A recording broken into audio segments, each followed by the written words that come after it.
noite, meus irmãos, graça e paz, que saudade de todos, e espero que você esteja bem. Estamos todos orando por vocês e por todos nós. Vamos louvar o Senhor de todo o nosso coração, vamos entregar a Ele todo o louvor, toda a honra, toda a glória, para todos sempre, amém?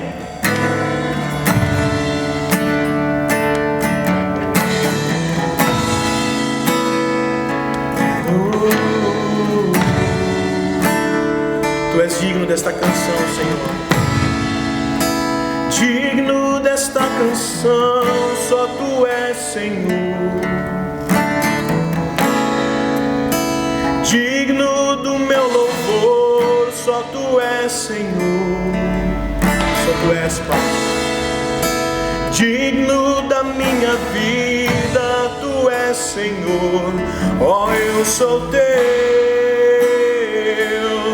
Eu sou Teu.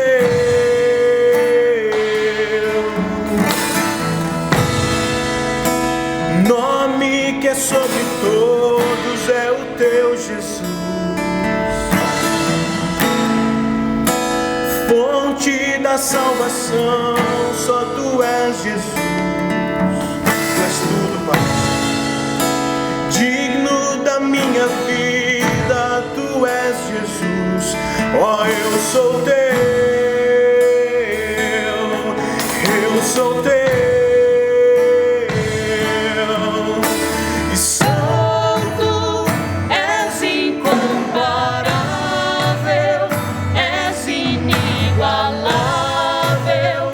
Abre os meus olhos, Senhor, mostra quem Tu és e enche o meu coração do amor que faz mudar o mundo. Nós cremos, Senhor, que o Teu amor faz mudar o mundo, Pai. Só o Teu amor, Deus, um amor incondicional, Deus. Te agradecemos, Pai. Diga, digno. Digno desta canção, só Tu és, Senhor. Digno do meu louvor, só Tu és, Senhor. Digno da minha vida, Tu és, Senhor. Ó, eu sou Teu, eu sou Teu.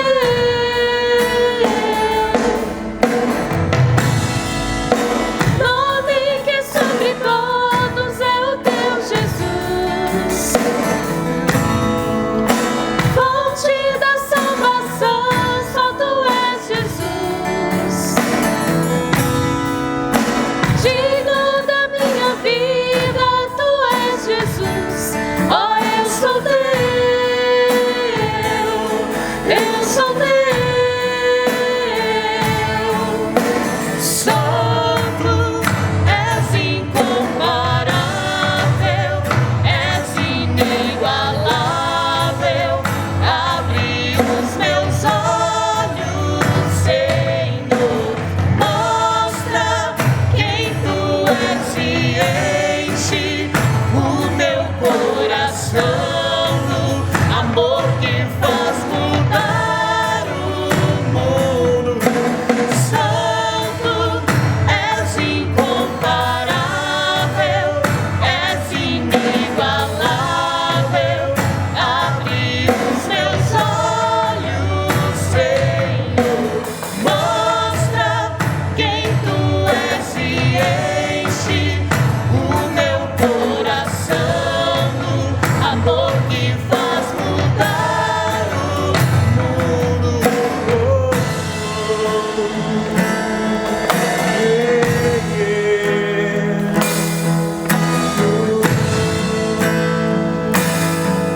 Diga assim: eu vou construir, Senhor.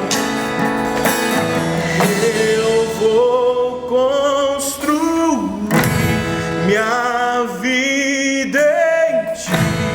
Tu és meu fundamento.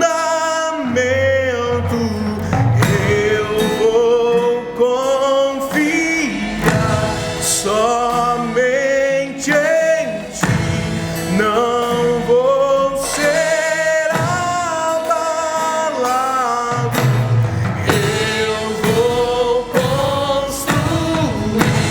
minha vida em ti, tu és meu fundamento, eu vou confiar somente em ti, não vou ser abalado, eu vou construir minha vida em ti, tu és meu fundamento, eu vou confiar somente em ti, não vou ser abalado. Santo, és incomparável,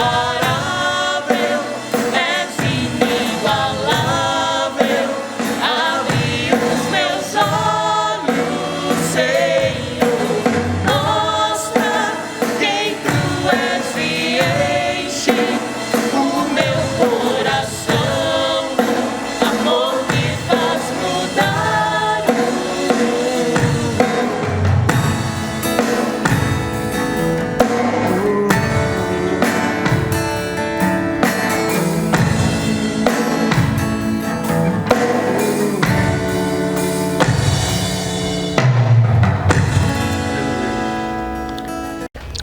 Boa noite, irmãos. Graça e paz no coração de cada um de vocês. Hoje nós começamos louvando ao Senhor. Glória a Deus por isso. É muito bom louvar ao Senhor.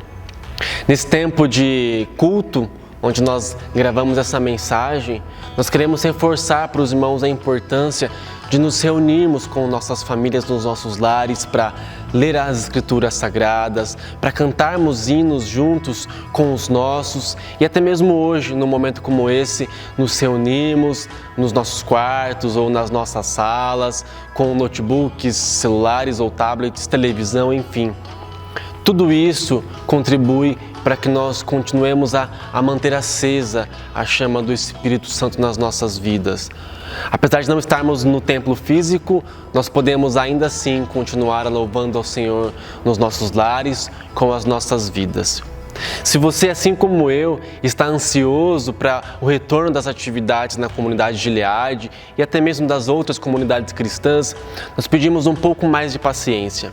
O presbitério de Sorocaba entende que ainda não é o momento de nós voltarmos às atividades e também está buscando atender as recomendações do Estado de São Paulo, que determinou uma extensão da quarentena até o dia 28 de junho. Por isso, até esta data, não haverá nenhum trabalho nas comunidades, no presbitério aqui de Sorocaba. Após esta data, nós vamos fazer uma nova avaliação para ver como está o estado da pandemia na nossa cidade, para saber se será prudente retornarmos às atividades ou não. Então nós pedimos para os irmãos um pouco mais de paciência e vamos continuar nesse propósito, ainda nesse novo ritmo, nisso que nós estamos chamando de novo normal e nos adaptarmos, a este meio digital, mas ainda assim conectados com o Senhor. Eu quero trazer à memória dos irmãos o texto de Salmos 23. Eu nem vou pegar a Bíblia para ler, apenas o primeiro verso. O Senhor é o meu pastor e nada me faltará. É um salmo comum. Muitas Bíblias em casas de cristãos e até mesmo de não cristãos estão abertas neste salmo. E apesar de muito conhecido, muito comum, ele é um salmo extremamente didático, ele é pedagógico, nos ensina um pouco daquilo que Deus é para as nossas vidas. Num momento como esse de pandemia, onde muitas pessoas estão perdendo as esperanças, algumas pessoas estão preocupadas por conta de empregos ou de familiares que podem ou não adoecer, o Senhor é o nosso pastor. E quando Ele fala assim, que nada nos faltará, é porque Deus sempre supre as nossas necessidades em glória. Em outras traduções, diz que o Senhor é o nosso pastor e nós temos tudo o que precisamos. Ele nos dá cuidado, Ele nos dá amor, Ele nos alcança com a sua graça e a sua misericórdia.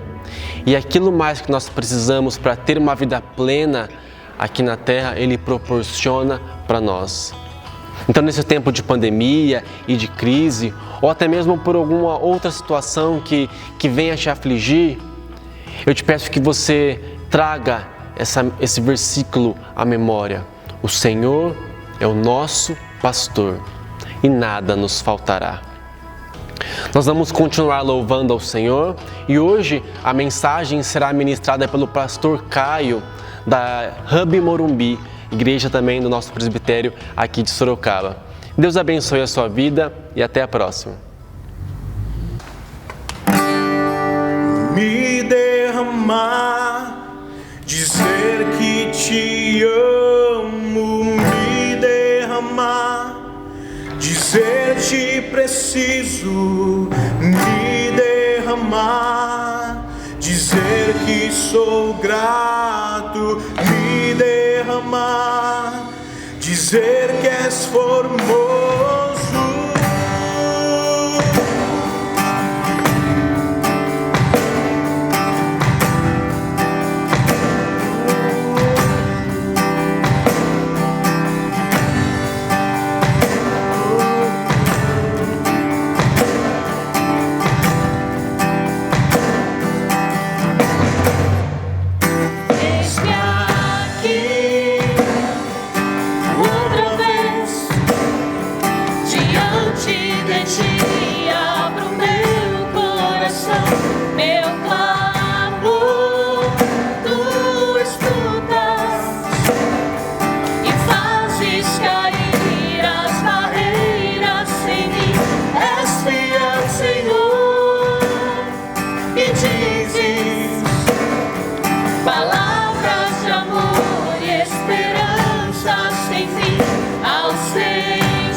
Palavras de amor e esperança sem fim, ao sentir o teu toque, por tua bondade libertas meu ser, no calor deste lugar. Eu venho me derramar, dizer que te amo, me derramar, dizer te preciso, me derramar, dizer que sou grato, me derramar, dizer que és formoso, me derramar, dizer que te amo, me derramar, dizer te preciso, me derramar, dizer que sou grato, me derramar, dizer que és formoso.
Olá, eu gostaria de me dirigir à comunidade Gileade. Eu sou o Caio, sou pastor da Hub Sorocaba e tenho a alegria, o privilégio e a responsabilidade de compartilhar a palavra de Deus com vocês. Para isso, eu quero que você abra sua Bíblia em Atos capítulo 1, versículo 8. Nós vamos ler um texto muito conhecido, vamos estudar esse texto, considerar esse texto diante de tudo isso que nós estamos vivendo. O texto de Atos capítulo 1, versículo 8 diz o seguinte: Mas vocês receberão poder ao descer sobre vocês o Espírito Santo e sereis minhas testemunhas, tanto em Jerusalém como em toda a Judéia e Samaria e até os confins da terra. Nós estamos vivendo o que para alguns é o novo normal. Esse novo normal, na verdade, nos coloca diante de certas mudanças. Mudanças não só nos hábitos do dia a dia, mas mudanças na economia, na sociedade, mudanças na tecnologia, mudanças na comunicação. E como que nós vamos enfrentar essas mudanças e vamos lidar com essas mudanças de uma forma prática? Como serão as nossas atitudes? Qual será a nossa reação diante desse novo cenário e diante desse novo mundo? Quando nós lemos o livro de Atos, e nós estamos lá no Hub Sorocaba também estudando o livro de Atos, nós percebemos que é um momento histórico. A comunidade cristã primitiva estava vivendo uma transição histórica. Claro que essa transição histórica, especialmente, é marcada pela vida de Cristo, pelo ministério de Cristo, pela ressurreição de Cristo e pela resposta dessas pessoas a essa mensagem. Agora, especialmente nesse texto, nós temos uma transição histórica porque há uma mudança de compreensão religiosa. Uma fé que era pautada no templo, no espaço físico, uma fé que era pautada nos ritos religiosos, nas leis, na conduta moral, passa a ser, a partir de Cristo e da mensagem do Evangelho, uma fé que é vivenciada em comunidade. E talvez essa seja uma das características principais do livro de Atos. O início de uma caminhada, o início do ministério apostólico, o início da comunidade cristã, como foi importante essa transição para que a mensagem do Evangelho se expandisse. Por isso que alguns estudiosos sugerem que na igreja primitiva não se nasce uma nova religião, porque a religião é o que eu e você, os seres humanos, fazem para se dirigir a Deus. Mas no Evangelho, o movimento é o contrário. A direção que nós temos é de Deus para o ser humano. É Deus vindo até nós através da vida de Cristo e da pessoa de Cristo. Então, a partir dessa comunidade primitiva, nasce uma nova forma de vivenciar a fé, uma nova dimensão de se relacionar com Deus. Agora, o que isso tem a ver com o nosso contexto? Claro que hoje nós temos a gravidade da pandemia, de uma enfermidade que bate à nossa porta, mas nós também vivemos um movimento de transição. Nós não seremos mais os mesmos que éramos antes dessa pandemia. E com certeza, diante desses novos desafios, nós vamos ter que reaprender a viver. Nós vamos ter que reaprender diante das nossas atitudes e diante desse novo cenário. Por isso eu quero considerar com você, partindo do texto, 3 princípios, 3 ensinamentos, 3 lições fundamentais diante desse novo modo de viver e como devem ser as nossas atitudes em relação a isso. Primeiro, um novo modo de viver só acontece através do Espírito Santo de Deus. O texto diz, mas vocês receberão poder, dunamis, vocês receberão do alto, o Espírito Santo, que vai de alguma forma capacitá-los a essa missão. Logo no início do livro de Atos, esse texto é chave para compreendermos o que viria a seguir. A missão, a proclamação do Evangelho e o testemunho a respeito da ressurreição. O texto diz a respeito desse empoderamento. O texto fala a respeito de como a presença do Espírito Santo sobre a vida dos discípulos e dos apóstolos iria empoderá-los para proclamarem o Evangelho em Jerusalém, na Judéia, Samaria, até os confins da terra. Então, todo o movimento que nós temos no livro de Atos, ele tem como início a ação do Espírito Santo de Deus. E é esse Espírito Santo de Deus, o Deus em nós, o Deus habitando em nós, é que convence o coração do homem do pecado e do juízo. É esse Espírito Santo de Deus que pode unicamente transformar a vida do ser humano, para que ele de fato viva aquilo que é novo. Há uma frase do John Stott que diz o seguinte: somente o Espírito Santo pode convencer a consciência, iluminar a mente, inflamar o coração e mudar a vontade do homem. Preste bem atenção no que eu vou falar para você. A pandemia, com certeza, vai trazer novas mudanças. Eu saí da minha casa hoje, tive que pegar meu álcool gel, minha máscara, não é verdade? Alguns hábitos vão começar a ser considerados hábitos normais. Chegar em casa, tomar banho, se precaver e se prevenir diante desse novo cenário. Mas a gente tem que considerar que a pandemia, ela não redime o ser humano. Com certeza o mundo não será mais o mesmo, mas ela não vai transformar o ser humano. ela não tem essa capacidade redentora que só o Evangelho, através do Espírito Santo de Deus, tem. Mudar o coração de um homem e de uma mulher. É claro que a pandemia nos ensina diversas coisas. Nos ensina, por exemplo, a termos mais tempo em casa, tempo com os relacionamentos, a sermos mais solidários. Mas nós temos que ser muito honestos de dizer que com a pandemia virão muitos problemas.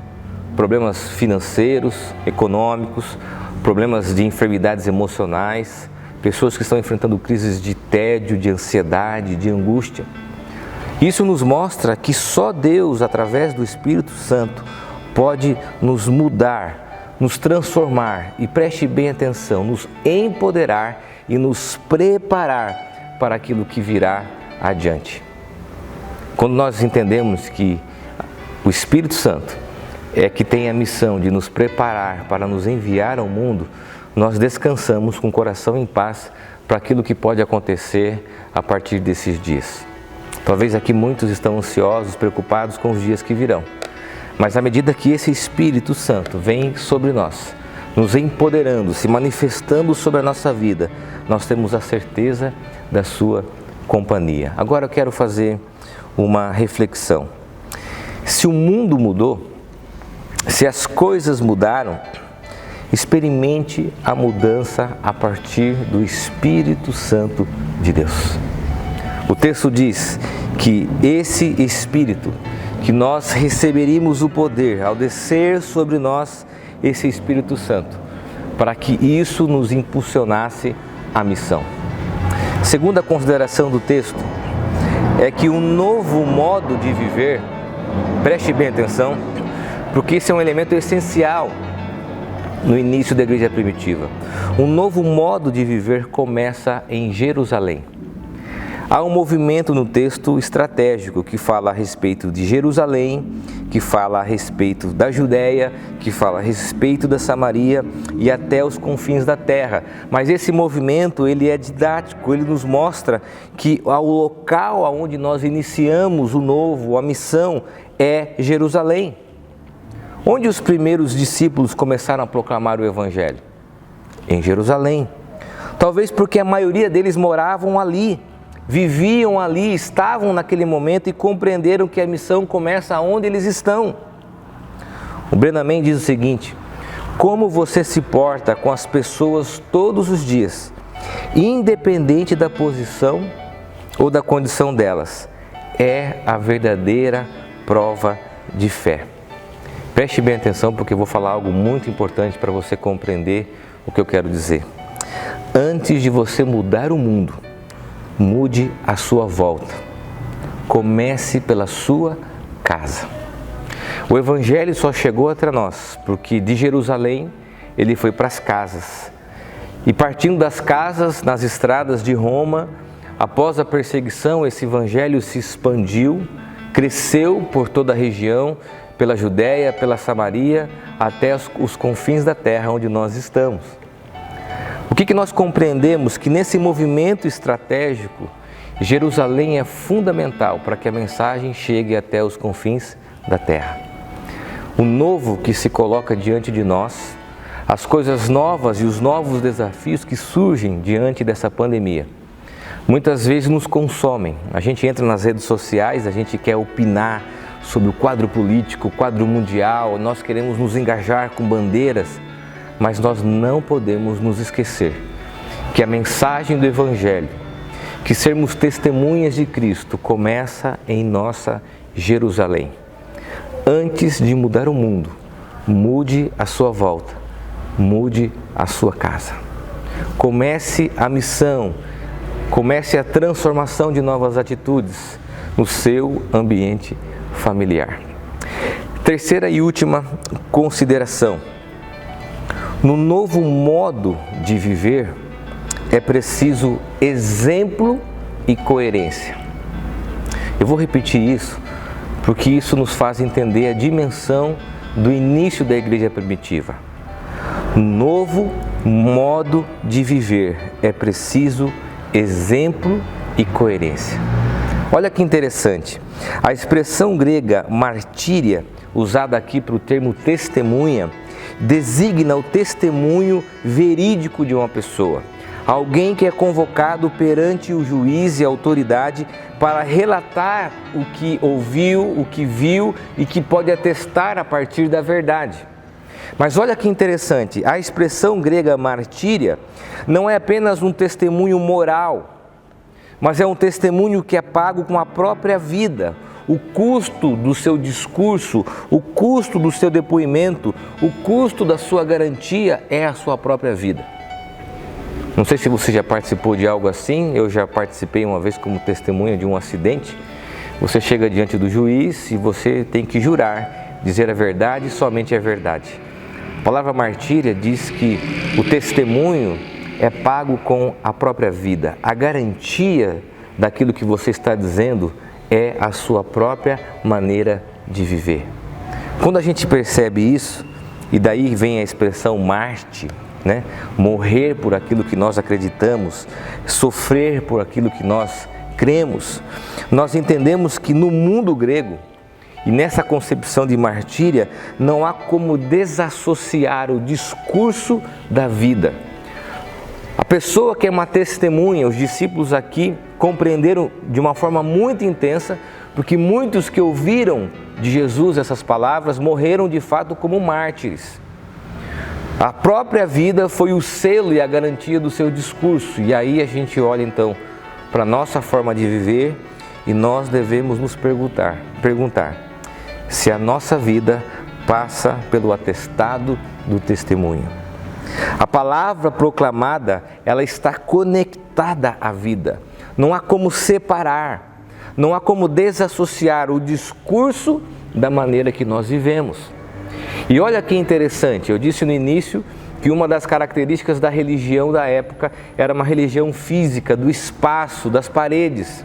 Agora, havia uma outra característica fortemente criticada por Jesus, eram as contradições dos grupos judaicos em relação ao discurso e à prática. Jesus diversas vezes criticou essa contradição entre aquilo que eles falavam e aquilo que eles faziam, entre aquilo que eles acreditavam e a maneira que eles viviam.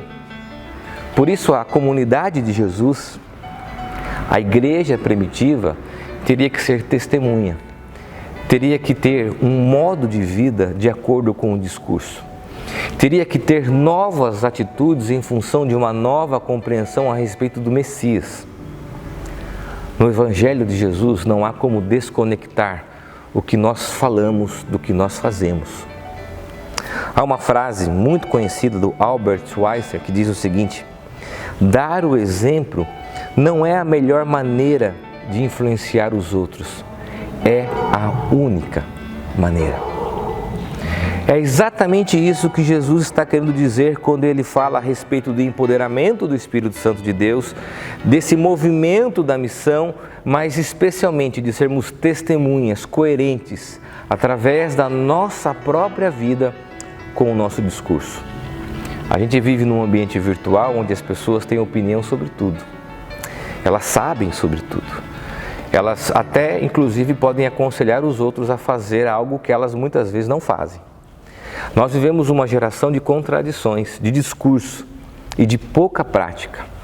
O que nós precisaremos nesse novo mundo? Nesse novo mundo, novas atitudes, coerentes, com exemplo, com caráter, com o testemunho cristão.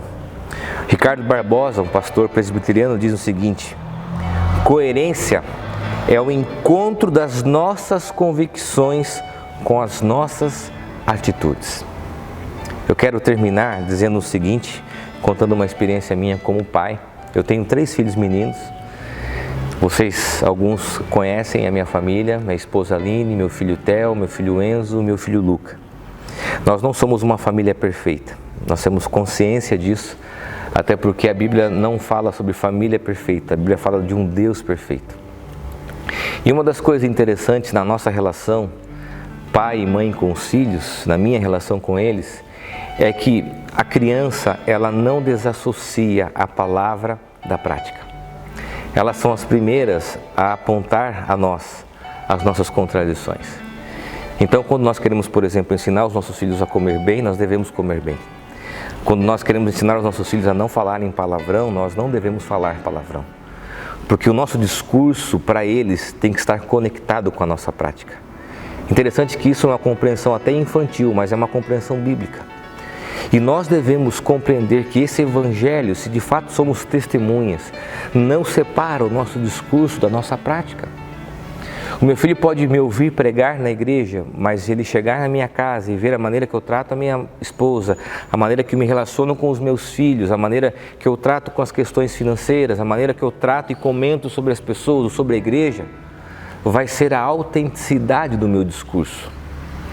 Vai ser o macários, o martírios do meu discurso. Vai ser de fato o selo, a garantia, se o que eu estou fazendo é coerente e é um exemplo a partir do Evangelho. E eu quero então terminar dizendo o seguinte: Jesus, ele não usou coisas. Vou repetir. Jesus não usou coisas, Jesus usou pessoas. E foram essas pessoas, estrategicamente, que fizeram com que o Evangelho se expandisse e chegasse a nós. Não é o discurso, não é o tempo, nós estamos vendo que a igreja permanece mesmo nos dias de pandemia. Não são os espaços religiosos, não são as leis, mas são pessoas proclamando o poder transformador do Evangelho. A começar em Jerusalém, a irmos a Judéia, Samaria, até os confins da terra. Qual era a estratégia da igreja primitiva? A própria vida. A própria vida é a estratégia de proclamação do Evangelho. E eu quero orar com você. Quero orar com você que, talvez como eu, esteja preocupado com os dias que nós estamos vivendo, angustiado, para que desça sobre você o Espírito Santo, capacitando, te empoderando para ser testemunha coerente entre a sua mensagem e a sua prática, para que mudanças de fato aconteçam na sua vida, na sua casa, na sua família, para que quando a gente volte ao normal, nós voltemos transformados, não pela pandemia, mas transformados pelo Evangelho. Feche teus olhos, eu quero orar com você. Pai, eu me coloco na Tua presença, ó Deus, dizendo que essa palavra é uma palavra muito importante para nós. Nós precisamos disso, eu preciso. As pessoas que me ouvem, ó Deus, precisam dessa palavra. Precisam que o Senhor nos traga a manifestação do Teu Santo Espírito, mudando em nosso coração e nos preparando para aquilo que vai acontecer, ó Deus. Ó Deus, que a gente compreenda a noção de sermos coerentes com o nosso discurso, a começar na nossa casa, a começar, ó Deus, no nosso ambiente familiar. Por isso, ó Pai, eu peço que essa palavra vá ao encontro das pessoas que estão nos ouvindo e nos assistindo, ó Pai. É o que eu oro, no nome de Jesus. Amém. Quero que você aí na sua casa, aonde você estiver assistindo, na televisão da sua casa, no seu notebook, no seu celular, receba a bênção de Deus. Que é a bênção do Deus Pai, do Deus Filho, do Deus Espírito Santo, que a sua doce e eterna presença venha sobre nós, venha sobre as nossas casas, sobre as nossas famílias e sobre todo o povo de Deus espalhado sobre a face da terra, hoje e para todos sempre. Amém, amém e amém.